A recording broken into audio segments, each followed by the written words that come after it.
नमस्कार दोस्तों, मेरे YouTube चैनल पे आपका स्वागत है। अगर चैनल पर फर्स्ट टाइम है तो चैनल को सब्सक्राइब कर लें और लास्ट तक बने रहें।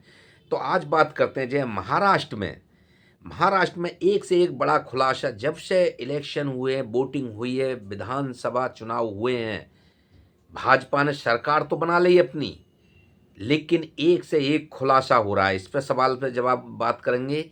दूसरा चलते हैं पीछे, थोड़ा हरियाणा पर नजर डालते हैं। जैसे हरियाणा में आपने सबने देखा होगा कि इंडिया गठबंधन नहीं, सॉरी, कांग्रेस का दबदबा चल रहा था।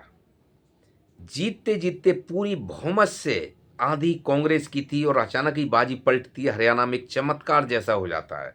तो आपने सबने देखा था और सभी हैरान हो गए कि भाजपा की सरकार बन जाती है। महाराष्ट्र में हफ्ते बीतते जा रहे हैं, चुनाव हो गए, दिन पर दिन बीतते जा रहे हैं, लेकिन एक से एक नया खुलासा हो रहा है। अभी जो खुलासा हुआ है वो एक चौंकाने वाला है। चुनाव आयोग पे सवाल उठ रहे हैं, सत्ता क्या इसी तरह अपनी सरकार बनाती है? तो ये खुलासा क्या है दोस्तों? 46 लाख वोटों की धांधली, नकली फर्जी वोट पकड़े गए हैं। ये नकली और फर्जी वोट कहां से आ गए, किसकी निगरानी में थे और किसकी में नहीं थे? ये आप सभी जानते हैं किसकी निगरानी में होंगे। जब कौन जीतना चाहता है तो ये बगैर चुनाव आयोग की मर्जी के नकली और फर्जी वोट कैसे आ सकते हैं? तो इस पे जो सवाल उठता है चुनाव आयोग पे, राजीव कुमार पे, ये सत्ता के दबाव में के लिए, जिताने के लिए हर कंडीशन अपना सकता है। ये दबाव में काम कर रहा है। इस पे सवाल उठते रहेंगे, ये कानों में तेल डालते रहेगा और एक मजाक में ले जाएगा। और उसके लिए कोई सत्ता पक्ष में कोई एक्शन नहीं लेगा। सवाल अब ये उठ रहा है कि जो 46 लाख वोट पकड़े गए हैं नकली फर्जी, जिससे क्या सत्ता ने अपनी सरकार बनाई है, तो ये जनता के वोट से नहीं जीती है सरकार, नकली वोट से और चुनाव आयोग के और ईवीएम के खेल से जीती है सरकार। जनता तो सरकार बनाना चाहती है किसी और को। ये काम काम के, जनता के महंगाई के मुद्दों पे नहीं जीती है। ये अपनी नकली जबरदस्ती के जोर से ईवीएम और चुनाव आयोग के जोर से जीती हुई है। तो जैसे अब सवाल उठ रहा है कि ये 76 लाख वोट जो नकली पकड़े हैं, फर्जी पकड़े गए हैं, जिस पे उद्धव ठाकरे ने ये तक कह दिया है कि जहां जहां धांधली हुई है वहां वहां पर्ची की, पीवीएम पैट की मिलाई होनी चाहिए, अकाउंटिंग होनी चाहिए दोबारा से।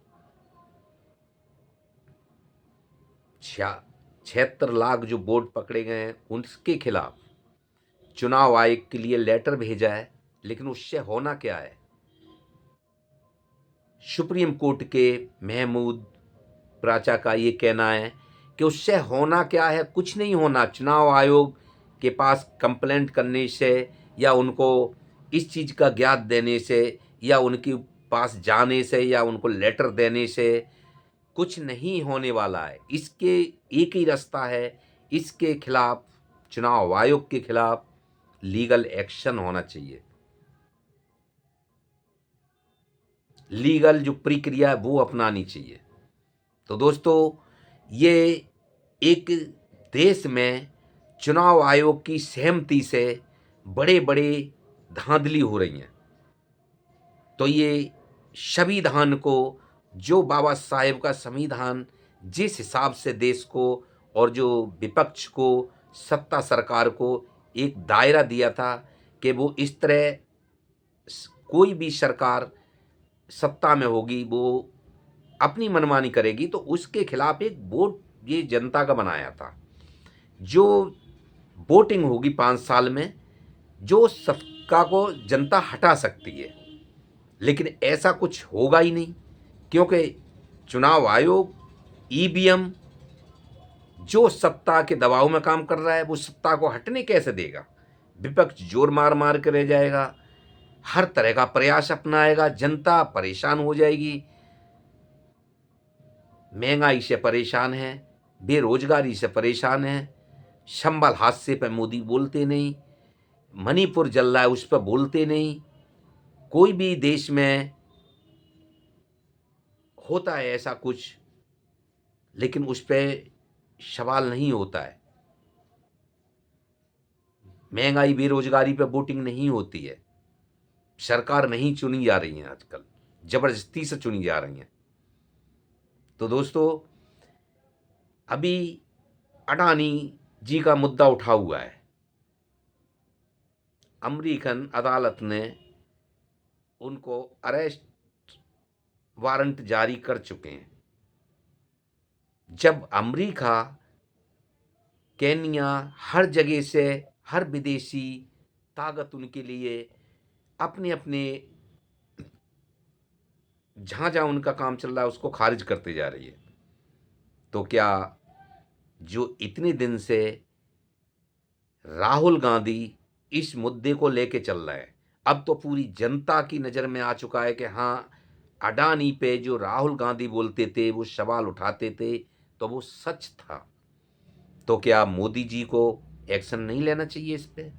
मोदी जी जनता के लिए काम कर रहे हैं, अपने देश के लिए काम कर रहे हैं, या सिर्फ एक अपने मित्र अमीरों के लिए काम कर रहे हैं? क्या उनको अपना रुतबा नहीं दिखाना चाहिए? क्या अडानी के ऊपर उनको भी कुछ एक्शन लेना नहीं चाहिए? उनकी जांच की मांग कर रही है तो जांच नहीं करानी चाहिए? दूध का दूध, पानी का पानी, जनता की नज़रों में खरा नहीं उतरना चाहिए?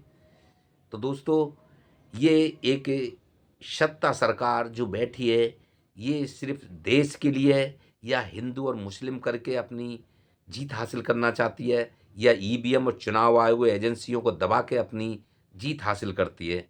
तो ये जनता के से लेना देना नहीं है, जनता के वोट से उसको कोई मतलब नहीं है। दोस्तों आप देख रहे हैं प्रेम फैमिली चैनल, वीडियो अच्छी लगती है शेयर और सब्सक्राइब करें।